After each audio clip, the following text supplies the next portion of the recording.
Hey, good morning, folks. Pastor Stephen back again with another No Frills daily devotional. And today we are talking about IHOP part 2. And actually, we're going to be talking about pancake number 2 today. And so I'm using this acronym IHOP to help build out or tease out these building blocks, all right, about how to steward the mind of Christ in my life, or how to develop the mind of Christ in my life. So how do I get to a point where I think like Jesus did, right? Because I want to talk like Jesus did and I want to act like Jesus did. But if in order to do that, I got to start by learning how to think like Jesus did. I got to train my brain and I got to develop healthy habits and healthy concepts. And so we're talking about these building blocks or pancakes that we're stacking up to get to the mind of Christ. All right. So that's what we're going to be talking about today. And so yesterday, pancake number 1 was identity. The I for IHOP stands for identity. And it's this idea that in order for me to know who I am, I need to know who God is because I've been created in his image, Genesis would tell us. And then Paul writes about it again, how we are reflections, or we carry the image of God. We bear the reflection of him. And I took my kids to House of Mirrors once. Okay, and we were doing this mirror maze, and it was really tricky and really trippy with your brain to try and get through that maze without bonking face first into a mirror. And what are they doing? They're distorting reflections. They're getting inaccurate reflections, and it's distorting images, which makes it difficult to navigate that maze, right? And so in order to have an undistorted image of God on my life and in my life, I have to have a clear view of him. And so that first step to having a mind of Christ is to make sure that I am walking in my true identity, who God has created me to be. All right. And so that's pancake number 1. Pancake number 2, the H is humility. All right. And that's what we're going to talk about today. And again, these are big concepts, right? And I am only trying to tease these out a little bit, but bear with me. All right. Maybe I'll go into these more later on down the road. All right. And so we're reading from Philippians. We're reading from chapter 2. And yesterday I read verses 5 and 6. Okay. That's where I got the identity portion. Today I'm going to read verses 7 and 8. And I want you to see what happens. So Jesus, okay, having the mind of Christ. We just got done talking about identity. Verse 7, but made himself nothing. It's talking about Jesus here. Taking the very nature of a servant, being made in human likeness. Remember, Jesus is God, fully man. And being found in appearance as a man, he humbled himself and became obedient to death, even death on a cross. And so my steps for me stewarding the mind of Christ, I got to start with a healthy identity. Knowing who God is helps me know who I am, right? Now, once I know who I am, now on top of that layer, the next pancake on the stack is humility. Now, here's why that's key, that you start with the identity, is because in order to walk in true humility, I have to walk in true identity, okay?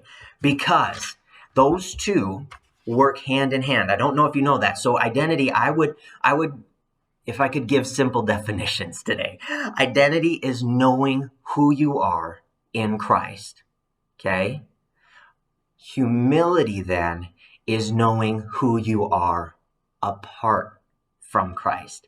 And it's this balancing act of, oh, now I know Jesus, and so I'm top dog and I lord it over people. No. Next pancake, please. Humility. Humility keeps me grounded in knowing who I am apart from Christ, okay? And I think about the life of Jesus. Something that's always intrigued me in the Gospels is how whenever people asked Jesus who he was, he never gave them a straight answer. Now that bothers people. It bothers scholars and it bothers skeptics. It doesn't bother me though, okay? Because here's the deal. Jesus didn't walk in what's called insecurity. He wasn't insecure. He knew exactly who he was. He knew he was fully God, wrapped in human flesh. He knew exactly who he was.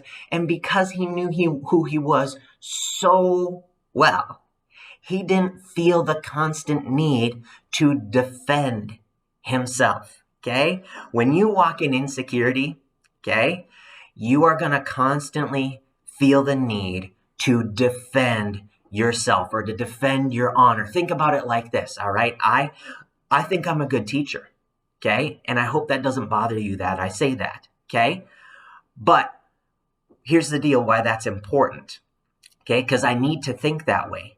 Because I'm going to have people in my life. I'm going to have parents. I'm going to have students. I'm going to have people that come to me and accuse me of being a bad teacher. Now, if I think that I'm a bad teacher and somebody accuses me of being a bad teacher, I'm going to be insecure and I'm going to feel the need to defend my honor and it's going to cause outrage in me. Whereas if somebody tells me, Stephen, you're a bad teacher, okay? That's not true, okay? Brush it off and move on, right? Like, this is important. It's important to make sure that I have a true foundation of who I am in order to be able to walk in humility. And so when people are asking Jesus, you know, some say you're the Son of God, okay? Yeah? What do you think I am? Who do you think I am? Okay? Well, if you're the Son of God, then, yeah, I am.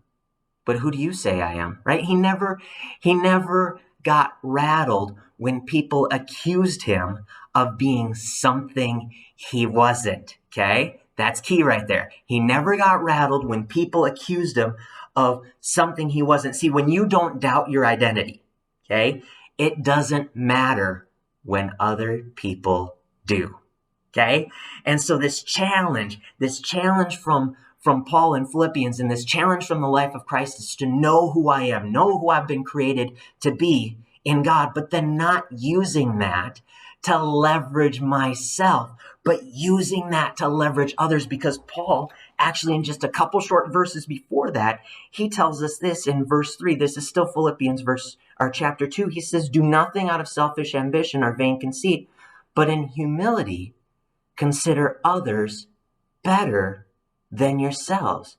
Each of you should not look to your own interests, but you should look to the interests of others. And it's placing my needs it's placing my needs below somebody else's needs. It's placing somebody else's needs above my needs. But here's the deal. When I'm walking in my true identity and I lift somebody else's needs up, it's better for them if I start at a place of value for myself.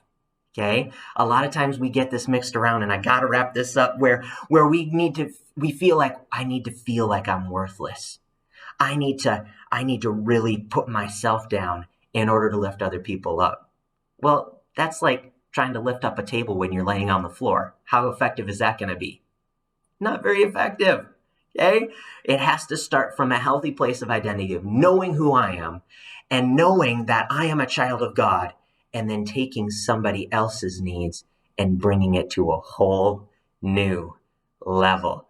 All right, you guys. Hey, if you're interested in what pancake number 3 is, I encourage you to tune in. Have an awesome day, you guys. Be blessed.